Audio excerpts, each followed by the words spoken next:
A muffin, my kingdom for a muffin. And there are no mini muffins. The cupboard was bare. Oh, you know what I'm going to have instead? Look at this. What's a brownie? I'm going to have a brownie and a cappuccino this morning, everyone, because that's how you keep heart and soul together. A cappuccino and a brownie. That's how you keep heart and soul together. You give yourself a little oasis of treat-worthiness to aim for, to strive for, and everything is worthwhile. In my case, in my little life, it's a cappuccino stop, a cappuccino and a snack stop. I have to be a little bit careful. I don't need to go too crazy on the calories, but I find it keeps body and soul together. Yes, whilst we're waiting for the cappuccino and the brownie to be prepared, I've just been looking at the upper regions of the charts, and this is the United Arab Emirates Society and Culture Personal Journals podcast charts. Of course, this is the only chart we care about these days, and hang the top 40 and all of the other charts, Amazon charts. We don't care about those. We only care about the United Arab Emirates Society and Culture Personal Journal podcast charts. And at number 20, if you care to check it out, is the Ken and Barbie dating show. They've actually got a podcast for Ken and Barbie. Now, I'm going to check that out. Now, it must be rubbish because they're at number 20 and I'm at number 9. So there you go.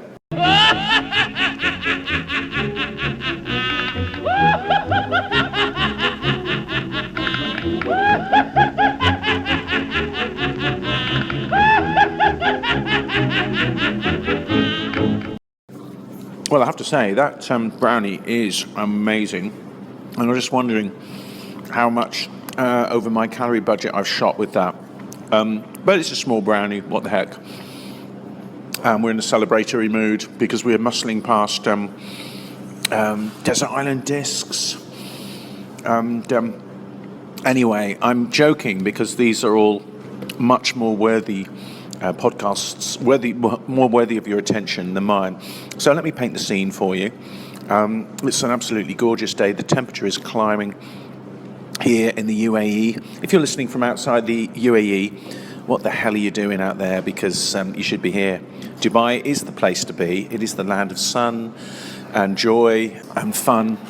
And cappuccinos can be had anywhere. Right now, we've just come off the back of quite a serious podcast, which I felt compelled to do about Aaron Schwartz. I hope you enjoyed that one. I hope you stuck it out. This one is definitely not going to be of a serious variety. It's going to be totally trivial, totally nonsensical. And later in the show, I'm going to produce an exposé of the great British duo. Now, there are many great British duos. Let's go through them. We've got Morecambe and Wise, sadly no longer with us. I'm not sure if Ernie Wise is still alive. I don't think he is. The other duos we could be mentioning, the two Ronnies, of course, the two Ronnies, long-standing favourites on British TV. Sadly, both no longer with us. Ronnie Corbett passed away this year, earlier. Great talents, great writing, great fun, great family entertainment. Obviously, I'm trying to keep my family rating for this particular podcast, so there won't be anything that you won't be able to play to your 6-year-old nephew. It might just be a little bit nonsensical to your 6-year-old nephew if you have a 6-year-old nephew. If you don't, give yourself a hypothetical 6-year-old nephew and try and imagine what it would be like to have a 6-year-old nephew and what kind of material that you would be what would be appropriate to put in front of them and to let them listen to and share with you, TV programs. Would you sit them down, for example, and allow them to watch the latest episode of Game of Thrones? I think not. Now, I'm not a Game of Thrones fan. As soon as Sean Bean's head was stuck on a spike, I lost interest. I thought, that's the way it's going to be. I like Sean Bean. I don't want, there was some kind of sanity in the plot, in the show. And it is very good. A lot of people like it. I've got one or two series on the go. I've sadly had to say goodbye to Mad Men. I've just run out of things to watch. Peaky Blinders, Netflix, run out of season 2, and the season 3 is being broadcast live on some channel which I haven't got. I don't know what that is. Maybe I've got it on Do. I don't know. I'll find out. And get back to you on that. So, great duos, Morecambe and Wise, Little and Large. But the exposé that I'm going to give you in this show relates to a very, very well-known British duo indeed, a singing duo actually, a couple of pigs. Pinky and Perky, well known in the 60s and 70s for producing cover versions of their of popular chart material. Now, I'm breaking the news here now, and I will be providing you with evidence, and a detailed dossier will be published online. Pinky and Perky, the two little pigs, didn't produce any music at all. It was just a front. It was just an image. It's a couple of blokes in a studio with the music speeded up. It's an outrage, and we have to make a stand against this. The Milli Vanilli thing is outrageous. Obviously, people refer to the Monkees and say, "Oh, the Monkees didn't play their instruments." No, they didn't, but they did all the singing. And after their third album, they were playing the instruments. And what people don't go on about is that the Beach Boys didn't play their instruments either, and. The Beach Boys instrumentalists, the Beach Boys band, the same group of musicians that were playing for the Monkees. So there. But anyway, Pinky and Perky did not. There weren't two pigs. Pigs can't sing. Let's just make that clear. I've heard pigs. They make a variety of noises. They're quite intelligent creatures, but they certainly can't sing, and they certainly don't dress up and walk around and mix with polite society. Not anywhere I've come from, anyway. So, So I will insert, when I've got time, I'll probably go home and do this, evidence and proof of the unheralded talents behind Pinky and Perky. I'm going to get stuck into this one. This merits a lot of research. A couple of guys in a studio doing lovely close harmonies, and I guess that wouldn't have got anywhere. So very cleverly, if you think about it, they thought, right, let's just speed it up so it's up the octave. So obviously it sounds Munchkinized. Munchkins from Wizard of Oz, sounds speeded up. So same deal there. And I thought, well, that's just going to look weird, isn't it? A couple of guys miming to themselves singing up an octave. So what better ploy than to invent a couple of fictitious pigs, of which you can have puppet pigs, you can have drawings of pigs, you can put them on the front of LP covers and then shove it out and market it to kids, and that's enough. Oh, great. Some popular chart hits of the day. I believe I had a Pinky and Perky. I have got a Pinky and Perky album at home. I don't know where it came from. I can't remember unwrapping it. I can't remember who gave it to me. It just seemed to be there. Now, I don't have any older brothers or sisters. I've got younger brothers and sisters. I can't remember them getting it either. I can't remember us going, oh, Pinky and Perky. It just kind of just appeared. It was just there. But I used to listen to it. I used to listen to this nonsense, I could have been listening to the original tracks. Riding along on a push bike, honey. That was a great track. Pinky and Perky's version, probably better.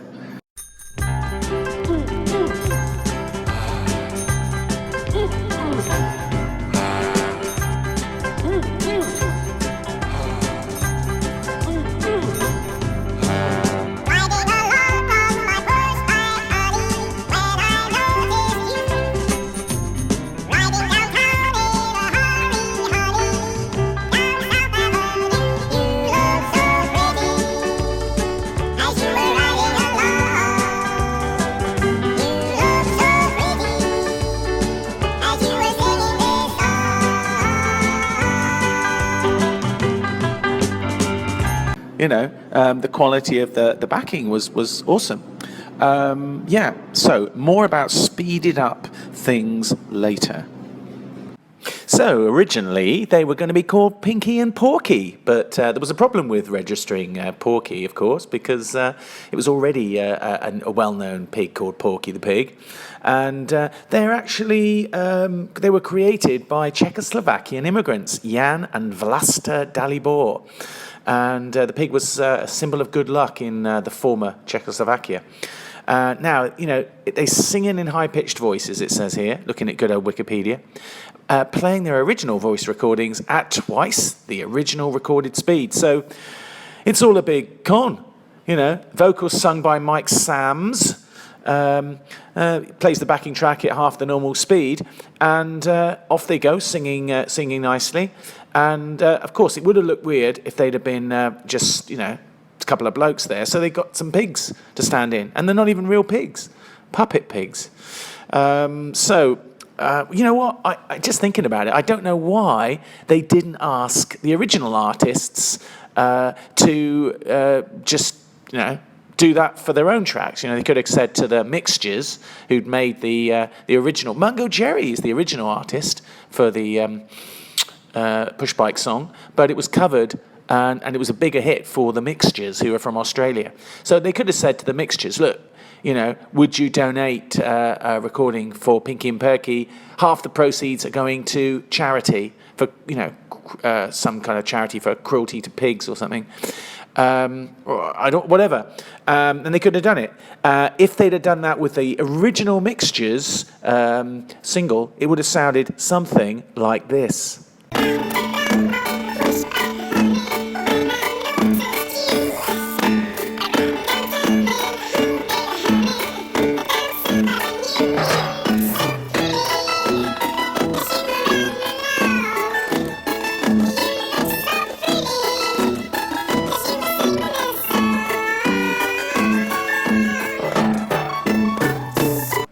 So there you go. You could have got the original artist to do their own version. But having listened to that, it's chronically out of tune. It really is.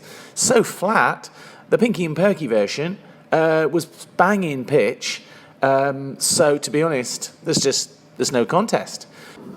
Okay, in one of my previous podcasts, I had a rather frivolous take on the concept of hell and really wasn't prepared to give any credence to the medieval notion of the fiery hell that plagues the minds of hopefully not too many Christians these days. There's an article in The Guardian today about the falling off of Christian-related religions, that's Catholicism, Protestant, religions of various kinds, and saying that people who are nuns, they profess to have no religion, are outnumbering the people who are Christian. The other religions, Muslim, for example, in England and anyway in the United Kingdom, is still a fairly inconsequential minority. So if you look at the whole of England, the majority of people now are secular.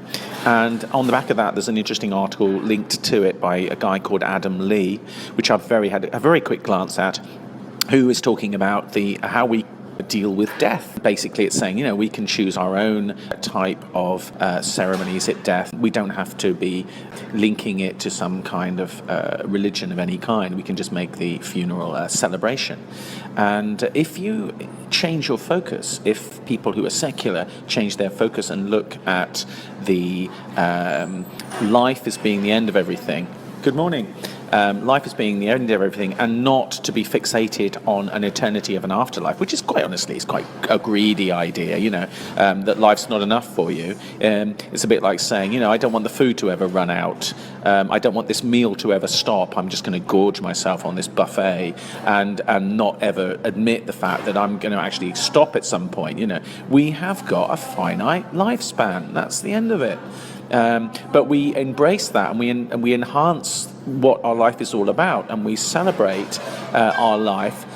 So right now I'm putting ephemera of all kinds up on the internet, because if I was run over by a bus tomorrow, I don't know why in the hypothetical death scenario we always say, run over by a bus. Let's have something more imaginative. If I was shot accidentally by a terrorist on the run No, let's have another one. If I fell into a vat of burning acid, which opened up below the floor I'm currently standing on, if I was rained on by bullets from an upper window in some mistaken assassination attempt, mistaking me for the number one podcast content deliverer, if I was in a chase of James Bond proportions, but instead of getting away with my life, I actually blew up the car, misjudging a leap over a bridge or something like that. Anyway, if I die, what's going to be left of me? What is going to be left of me except for memories? Memories will die eventually because the people who have them will pass on their own merry way. Their journey's going to come to an end. Christopher Hitchens said that dying is a little bit like leaving a party early. Everybody's still there, but the people at the party are constantly, new people are coming to the party. The party goes on, it's a nice analogy.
Well, I wouldn't say I'm fixated on my chart position, but I probably only check it about every half an hour, which is sad really because they only update it once a day.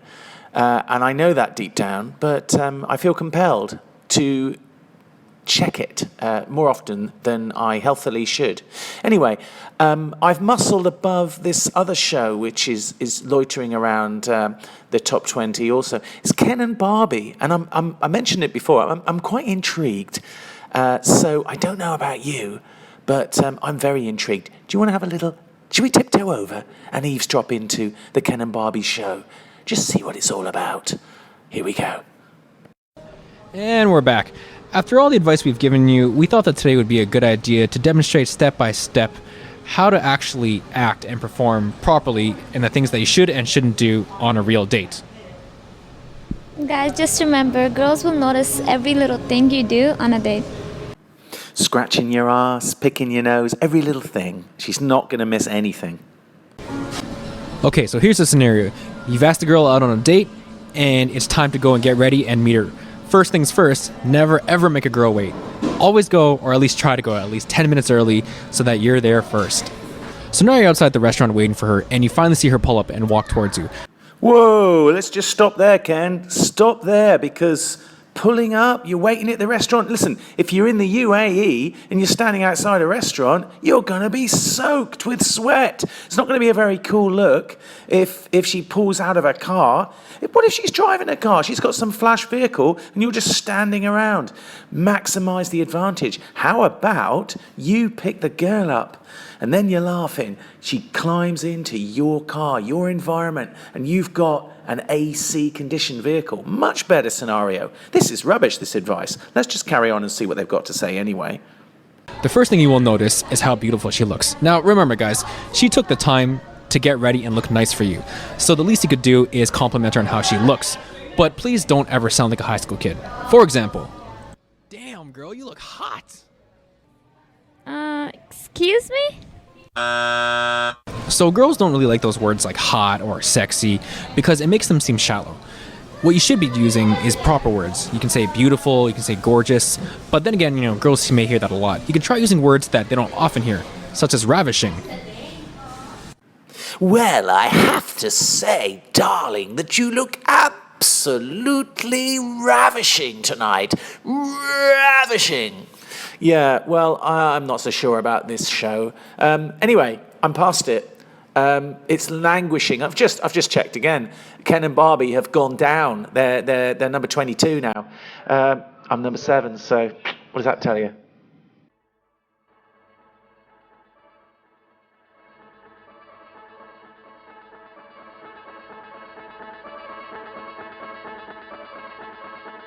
New time, the mammals